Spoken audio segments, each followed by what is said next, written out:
Hi, I'm Mundo, your one and only man of world, and joining me today to analyze the Nintendo Switch, formerly known as NX, is my partner in crime, Humulos. What's up, everybody? Ever since the release of the DS, Nintendo has shown that they're not fans of using standard control schemes, and that continues with the reveal of the Nintendo Switch today. Now, the good thing is that previous gimmicks have been things like touchscreen interfaces and motion controls and all that stuff, which aren't bad things, but they are things that kind of limit the type of games you can play. So for the first time in a very long time, Nintendo looks like they're making a console that is focusing on gamers themselves. And the gimmick that they have is the fact that this is a console handheld hybrid, something that everyone can really get into. Even if you don't like handheld gaming, it's still a console. Don't like console gaming? You got a handheld. Good for you. And it all really boils down to be possible because of that controller. Right, so unlike the Wii U, where in certain games you really had to use the gamepad. I mean, everyone who's complained about Star Fox Zero knows how frustrating it can be when you have a game that, I have to use the gamepad and the TV at the same time. And there's a lot of people who do not like the motion controls of the Wii. And I would say you and I are exceptions to this. Yes. But with this one, if you don't like handheld controllers, you can just sit with your Pro controller, playing on your TV, no problem. But you can also take it with you if you have a long bus ride or a plane to catch. For sure. It's an amazing thing for a console because a lot of times we have this stipulation. We have what is considered a console game and what is considered a handheld game, and now they could be one and the same. And it's done really fluidly. We see in the trailer here, this guy's just like, I'm done playing Zelda on my couch. I want to go walk my dog while playing a game or something.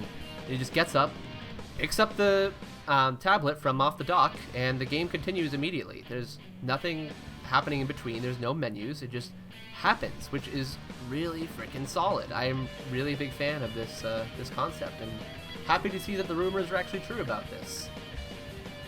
One thing that did appear to be missing, though, is that we saw a lot of different control schemes, but we didn't see any motion controls or any touchscreen usage. What do you think about that?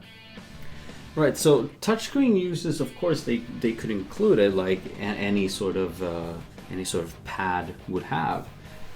However, the lack of motion controls is a bit more worrying, and I say that not because I just randomly love motion controls, but also because I really dislike dual analog controls. Now, we see games later on like Splatoon, and Splatoon is an amazing game. I love it. I play it a lot, but I could not play it with dual analog controls. I couldn't, and I wouldn't. And not only that, but imagine something like a Metroid Prime 4 coming out. Would you want to play that with dual analog as opposed to motion controls? Oh, heck no. Like, I didn't even like playing Metroid Prime on the GameCube. Like, Metroid Prime is my favorite game, by the way, but I didn't like playing it when it came out. I didn't like it until I was able to freely aim on the Wii version. I mean, I'm more so of a PC gamer, I guess, so I like my shooters to be able to be aimed with a mouse. I'm not a fan of the dual analog, and the gyroscopic aiming that they used in the Wii and in the Wii U and in the 3DS, I've always felt that it feels really good.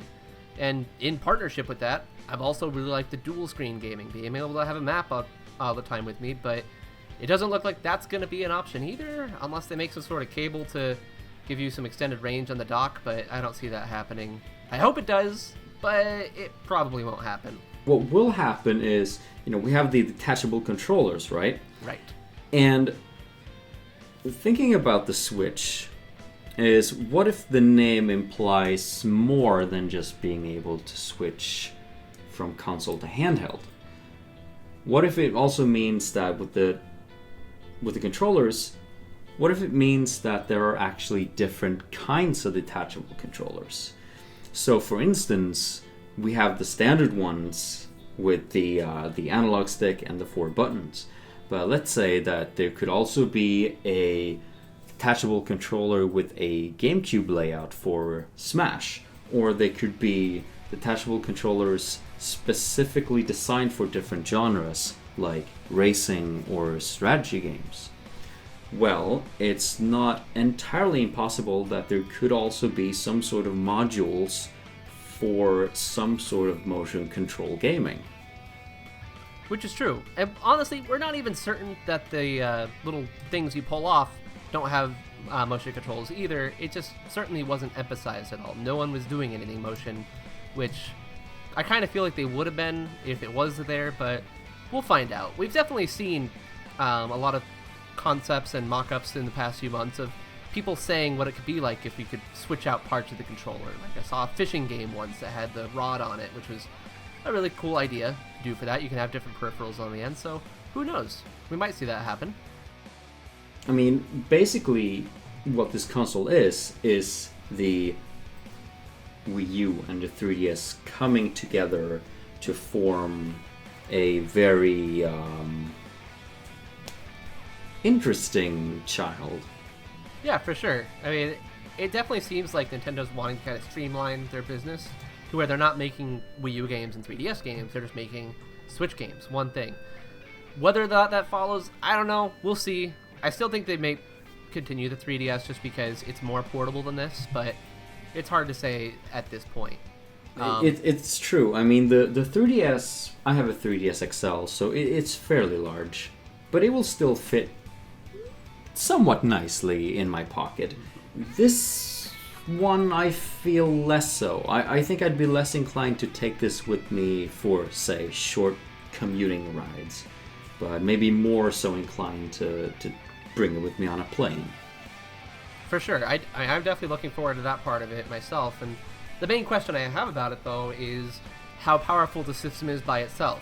So, looking at the trailer, it seems pretty obvious that the dock itself is using an external GPU that beefs up the console once it's plugged into it.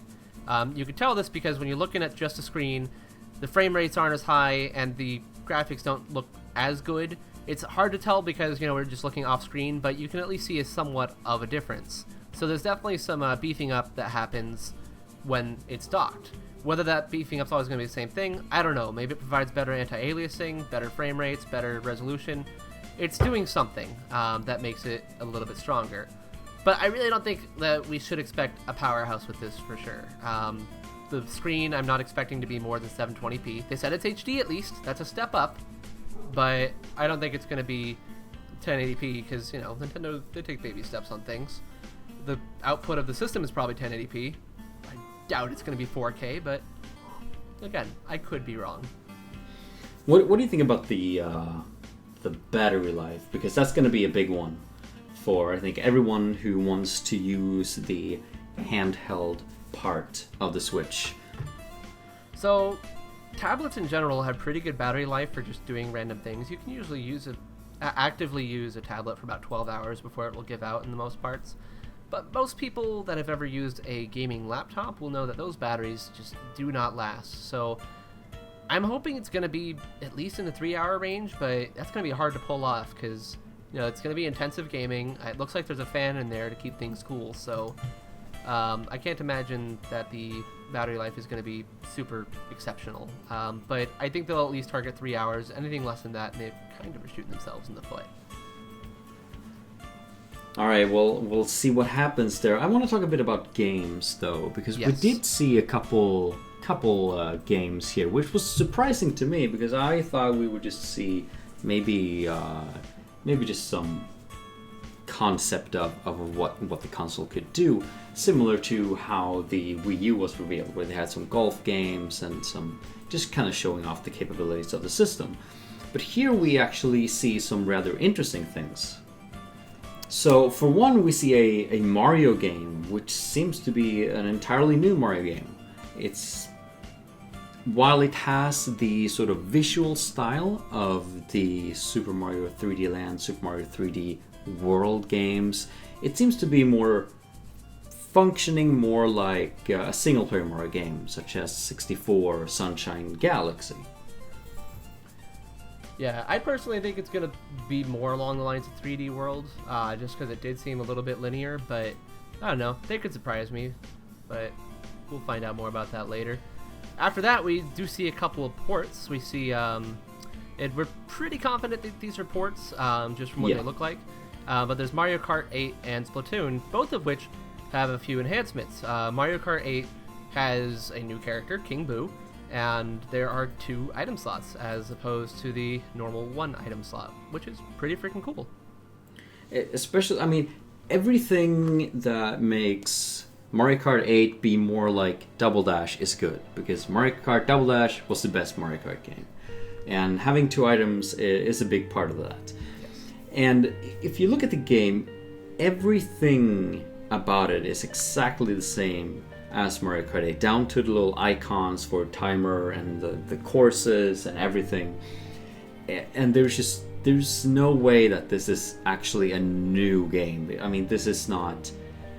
if this was EA, there would be a new Mario Kart every year, and I would... Okay, this is the new Mario Kart, but this is definitely a port. We also see Splatoon, which looks exactly the same. However, the map that is shown is new, and we see a lot more new customization on the Splatlinks that is not in the Wii U game. So these seems to indeed be what we can call enhanced ports, where they'll port it over, but they'll throw in some extra stuff so that, all the customers that got the Wii U games will probably also get the Switch versions. For sure. So I'm happy to see they're at least doing a little bit more than porting these games over. It's really cool to see that they're putting them there and making them better. Hopefully I still won't have to pay full price for them again, but we'll find out about that. Speaking of older games that are being made again, we also see Skyrim on there. There's that's the first of the third-party games that we see, and it's very likely the upcoming Skyrim Remastered, which is a pretty cool thing to see on a Nintendo console. Bethesda's not really been big on Nintendo before. Has there ever been one on there? I don't know. But, well, there's Breath of the Wild. With the jokes.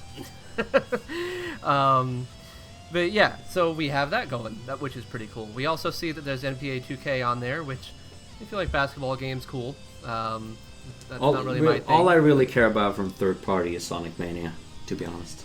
Yes, which hopefully that's on there. We have the other Sonic game coming. Hopefully that one does. Yeah, whatever. We did see a lot of other third parties too, which is pretty cool. Some of them are in line with rumors we've heard. Like we heard rumors about Final Fantasy VII coming, and Square Enix is lined up as a third party. Does that mean something? Maybe. I don't know. Beyond Good and Evil 2. Ubisoft is on there as well. In fact, pretty much every major third party is on there, which is a really good sign because I believe the Wii U had exactly one third-party game, and that was Rayman Legends. And that was Rayman Legends. Yeah. That was the third-party game. It was the only one. At least the only one I bought, that's for sure. I think I have like 2 more, but really, third-party has been terrible for the Wii U. But it looks like you said, pretty much everyone is on board. Was there any third-party that you missed from that list that stuck out as being absent? I mean, not really. Like, I think for the most part, like, I guarantee there's some that I'm not seeing on there, but we have big names. We have Bandai, we have Capcom, we have Warner Brothers, we have Telltale, we have, and we also see some game engines. We see things like Unity on there and Havoc, showing that they're trying to reach out to as many people as possible. So there's a lot of good potential. But you will what? Do you know what will reach out to the most amount of people? What would that be? Zelda Breath of the Wild. Oh my god! Which we did see. We did see a lot.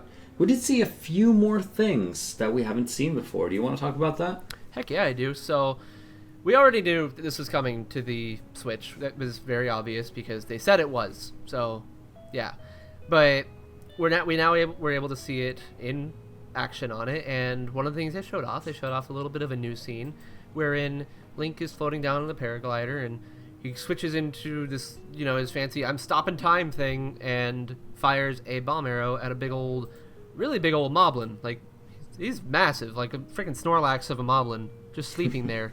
But yeah, no polka flute this time. It's a bomb.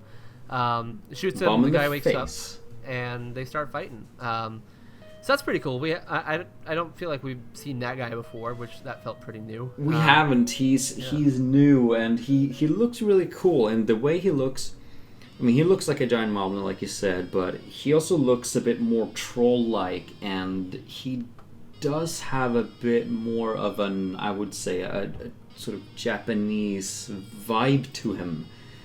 It's not in your face, but it's there. Yeah. And this does seem to be a mini-boss, kind of in the same vein that we've seen other mini-bosses that just kind of wait around for you in the overworld for you to stumble upon them. Yes. And we also see something very exciting, and that is the return of horse combat. Heck yeah. I mean, that was one of the most hyped things in Twilight Princess. And it was great in Twilight Princess too. It was one of the most fun things in Twilight Princess. I mean, I will disagree on that one, but that's fine. The only reason I didn't like it is because Epona would always run into things while I was trying to shoot other things and hit other things. It was fine, but I'll probably like it a lot more on this because you don't have to control the horse. It just does its own thing because it's an intelligent animal. So I am excited to see it back. Although those moblins, or those bokoblins rather, did look a little bit weird on the horses. They did, yeah. I really hope that we will get to see the return of riding boars, because that was also really fun in Twilight Princess. Yes, absolutely. It was. So overall, we did get a lot of confirmations on some of the rumors that's been floating around. We did get to see some of the games that will likely be in the probably late March 2017 release. No information about, we talked about battery life, the specs, no information on that yet, no information about the price. So overall, it was kind of like a semi-reveal. It wasn't really a full reveal. And it wasn't really just a teaser either. It was like, here's the console, here's a couple of things it can do, but we won't really talk about it. Yeah, but it definitely did help because, it's been a long stretch of time since Nintendo's really shown off a whole lot of things. It's been a big dry spell with the Wii U. I think Color Splash is the last game it's ever going to have. And that either just came out or I don't know. I don't even care about it enough, apparently. So apparently not, but it's good of Nintendo to give us this little nugget of really good information. They hyped it up really well because they just announced randomly last night, and for the entire next 12 hours, I'm just tweaking out of my mind, what's it gonna be? Oh my gosh, I'm so excited! It felt like Christmas. Yeah, and everyone got excited. A lot of people were excited for this, and it's been, I think, the best console semi-reveal since the Wii. The 3DS, I don't even remember that console reveal, so it couldn't have been very exciting. And the Wii U reveal was kind of like, is this a Wii peripheral, or what's going on here? And that's what they nailed this time around, because you know what this system is. It's like, okay, cool, it's a thing I can take with me when I go. Neat. The Wii U, you're just like, wait, no, what is it? What does it do? This is the Wii? Okay. It's just a Wii. Got it. You can get a tablet for your Wii. And that's what people thought. People still don't know what the Wii U is. So I think Nintendo did a really good job with the semi-reveal this time around. Showed off some good points. We know what to expect, and we're excited for it. So pre-orders aren't open yet, but whenever they are, I am definitely jumping in there. Oh yeah, me too. I'm just waiting for the Zelda bundle that needs to happen. It better. Yeah, hopefully with the sweet Zelda amiibos. Well, obviously there's a lot of things to still discuss. We haven't even gotten into some of the details about ports and buttons and cords. Oh yeah. Or SD card slots and memory, but you can go to our forums, you can discuss it, and of course you can stay tuned to ZeldaUniverse.net for all those sweet news drops whenever they do drop. Until then, I'm Hombre de Mundo, your one and only man of world. And I've been Humulos. Thank you, everybody. Over and out.